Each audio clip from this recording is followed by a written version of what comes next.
আমার মা আমাকে থেকে বের করার পরে যত ফকির দেখতেন, ফকিরের হাতে ভিক্ষা দেওয়ার পরে বলতেন, আমার ছেলেটা বাইরে আছে, দোয়া করিও। এটা ছিল আমার মায়ের কথা। আমার বাংলা অক্ষরও ভালো চিনতেন না, বাংলা অক্ষর চিনতেনই না, আরবি অক্ষর ভালো চিনতেন না। আমার আব্বা আরবি অক্ষর চিনতেন। শুধু ফকির মিসকিনকে ভিক্ষা দেওয়ার সময় দোয়া করার জন্য বলতেন। আমি বলেছি, আমার মা যখন আমাকে পাঠায় পশ্চিমে, খালি বলতো যে পশ্চিম গেলে, উত্তরপ্রদেশ গেলে বড় আলেম হওয়া যায়। পশ্চিম উত্তরপ্রদেশ মানে মাওলানা ইউসুফ মাদানি, উর্দু ভাষায় যিনি বক্তব্য দিলেন, ইনি হচ্ছেন জামিয়া সালাফে বানারস, উত্তরপ্রদেশ। এই এলাকাতে গেলে, পড়তে গেলে নাকি বড় মাওলানা হওয়া যায়। এটা আমার মা বলতেন, যে লাঠি পাগড়ি পাওয়া যায়। আমার মা আমাকে প্রথম দিন সাথে করে নিয়ে গেছিলেন পড়তে পাঠানোর জন্য। আমার মা চলে যাওয়ার পরে আমার ওই দৃশ্যটা খুব মনে পড়ে।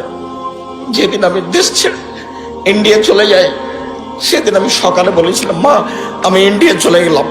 আমি পায়ের স্যান্ডেল দুটা খুলে দিলাম, আমার পকেটে একটা কলম ছিল, চাল, খড়ের চাল এভাবে গঁজে দিয়ে আমি চলে গেলাম। তখন আমার মায়ের হাতে আটা লেগেছিল। আমার মা রুটি বানাবে, চাঁপাইনবাবগঞ্জের মানুষ, সেই জন্য প্রস্তুতি নিয়েছে। আমার মা আমাকে বলছে, যাইস না, পুলিশে ধরে নিবে, মারবে, যাস না।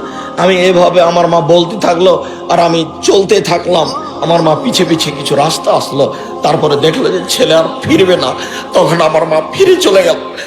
তুমি তাকে ক্ষমা করো, তার কবরের শাস্তি তুমি মাফ করো। আমার মায়ের জন্য আমার এই দুটা দৃশ্য খুব মনে পড়ে। তুমি আমার মাকে ক্ষমা করো, আমার বাপ ক্ষমা করো। আমার বাপ যখন আমাকে আগাতে আসতো, ফিরে যাওয়ার সময় দুই চোখের পানি ঝরঝর করে ঝরত। আমার মারছে, আমার বাপ নরম মানুষ। আমার মা খুব শক্ত মানুষ বাড়ি থেকে পাঠানোর ব্যাপারে। আমি একদিন প্রতিষ্ঠান যাব না বলে নদীতে সাঁতার দিয়েছি, অনেকক্ষণ দেরি করে এসেছি। তা আমার মা ভাত রান্না করে রেডি করে নিয়ে বসে আছে।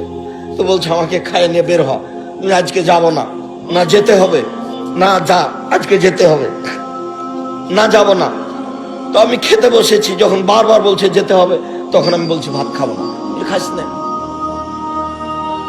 এবার আমি উঠে গেছি, উঠে গিয়ে ব্যাগ নিয়ে বের হচ্ছি, বলে টাকা নে।